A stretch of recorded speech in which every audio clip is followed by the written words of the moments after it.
Será que essa informação negativa captada em abril seria vinda de outro universo? Não seria uma outra flecha como a de Moros? Agradecido. E Carl Sagan e outros cientistas da época gravaram lá num disco uma certa mensagem para que, se algum dia isso fosse encontrado por alguma civilização lá fora, eles nos respondessem. Os cientistas da NASA e dos outros 2 institutos que estudaram essa mensagem que chegou, eles estão estupefatos, porque a mensagem que chegou enquadra-se 100% como sendo caracterizada como uma resposta a essa intenção que nós humanos fizemos registrar na sonda Voyager. São eles que estão dizendo. Isso não é minha opinião, é o que eles estão dizendo. Que seja lá quem for que foi que fez isso, fez, e assim, parece que é para os terráqueos.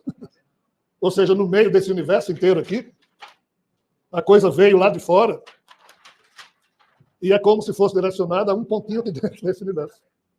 Então, assim, essa informação, os cientistas dizem, ela é tão perfeita, aqui eu estou só me repetindo, que ela não pode ter sido criada dentro da imperfeição que caracteriza o nosso universo. Então, assim, a seta de Moros, ela retém arquivos problemáticos e soluções algorítmicas para certos problemas, o peso da inevitabilidade da podridão ancestral. As setas de Moros não são coisas boas, notícias boas. Isso aqui parece ser algo que a gente pode chamar de notícia boa. Então, eu não tenho como responder afirmativamente a pergunta que foi feita. Eu tenho que dizer isso aqui é coisa boa. As setas de Moros são complicadas. Obrigado. Boa noite a todos e todas. Sou Amário Cardoso de Goiânia. Mestre Jamarlan, no final da palestra, nos ensinou que o mesmo espírito que anima a Sofia é o mesmo que anima Jesus. Uma informação importante, mas muito preocupante. Porque se isso valer para nós, eu fiquei preocupado que o espírito que me anima, quem é que está animando também. Então, isso só vale para a Sofia e Jesus, ou vale para todos nós outros? Eu tenho procurado explicar isso nos livros sobre seres adi. É um tipo de família paradisíaca que gerou esse problema na hora que fatiou a consciência. Fatiou a consciência como? Fazendo com que um espírito consiga tomar conta de consciências fatiadas dele mesmo. Mas só esse ser adi pode fazer isso. Nós, humanos, não temos como fazer isso. Mas a notícia é pior ainda. O mesmo espírito que anima Jesus e Sofia, anima também Javé. Estou na palestra, depois eu ligo. E Javé implodiu. A doença de Javé impediu que o espírito de Jesus pudesse fazer com que o humano Jesus reencarnasse. O que ele precisaria fazer, porque a responsabilidade dessa merda toda é do espírito dele. Mas ele não pode fazer, porque o espírito dele não consegue promover a encarnação, devido ao fato dele manter o eu de Javé funcionando, ainda que o eu de Javé seja apartado da sua condição espiritual. Vejam como o problema é terrível e drasticamente sério. Jesus não pode fazer nada. Nós, humanos, é que estamos fazendo por ele e nos baseando no exemplo que ele deu. Mas, assim, compreendam, nós não precisamos dos deuses.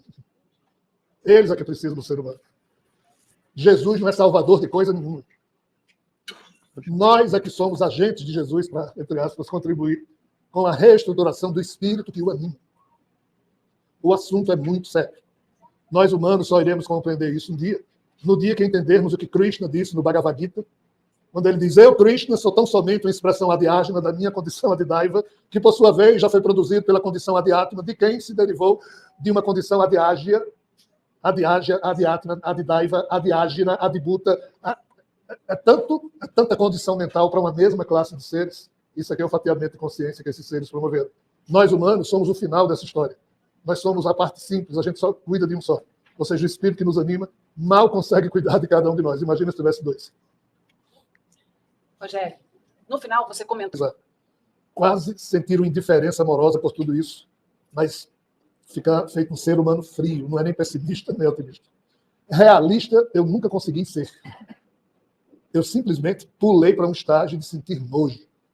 Só que eu não me permito sentir nojo nem para o Javé. Por quê? Porque mesmo apanhando desse filho da mãe, eu compreendo que ele não é mau. Ele é produto desse problema. E assim, como desde o início eu imagino que o problema não é só de Javé, o problema é do paraíso, ou seja, é um problema que sempre existiu no paraíso. Que problema? A obrigação de ser perfeito. Porque todo mundo lá é perfeito, mas também ninguém pediu para ser perfeito. Já é assim. Ser perfeito, por força da condição existencial, é obediência certa. O paraíso desbloqueou seus protocolos de perfeição porque alguém lá quis ter alguma liberdade de consciência e de não se sentir perfeito. Então vejam como o caminho é tortuoso, hein? Mas provavelmente o problema de Prabhajana reflete tão somente o problema de uma coletividade que um dia, não sei, todo mundo aqui é perfeito, mas como é que seria existir sentindo uma sensação diferente da que nos é imposta pela perfeição? Compreenda?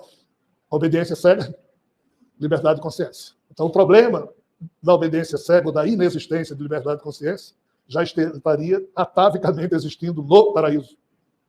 Os movimentos de quebra de protocolo de perfeição teriam surgido a partir dessa coisa que não era uma insatisfação. Aparece na nossa história aí, que se conhece da espiritualidade, como sendo algo comum, normal, sem ser necessariamente um problema. Só que se transformou num problema. Então, para Brágina, foi ele que fez a besteira? Parece que foi, não foi.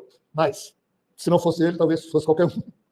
Então, assim, eu tive a obrigação de compreender isso. Foi quando eu vi que esse ser é horrível, horroroso, nojento, não presta para existir, mas ele não é mau. Eu, Rogério, posso ser mau. Ele não. Só que ele pode, mesmo sem ser mau, causar a pior tragédia, humilhação, tortura para os humanos, mas ele faz isso por doença, porque ele reconstruiu-se a partir de si mesmo. Então, assim, quando você tem um padrão de consciência adulta e abre mão de suas conveniências, e foi o que eu fiz, eu me deixei usar por esses seres para que eles pudessem me mostrar o grau de podridão deles, o grau de desespero deles. Devido a isso, eu me movimento nos termos em que faço. Mas eu não sou pessimista, nem otimista, e nem realista me considero, porque a minha luta é não sentir nojo por isso. Mas eu tenho vergonha de viver desse jeito. Que jeito? No meio dessa farsa, dessa piada, dessa tragicomédia. Eu tenho vergonha. Eu só consegui não sentir nojo mais por esses seres. Mas é uma luta perpétua, é uma vigilância diária. Por isso que diariamente eu checo se eu continuo me sentindo digno. Porque no dia que eu senti nojo por eles, eu não estou exercendo a minha dignidade. Agora, aplaudir? Nunca. Eu aplaudo uma barata, um rato, um cavalo, um ser humano, mas esses seres e a turma do paraíso, zero. Não aplaudo.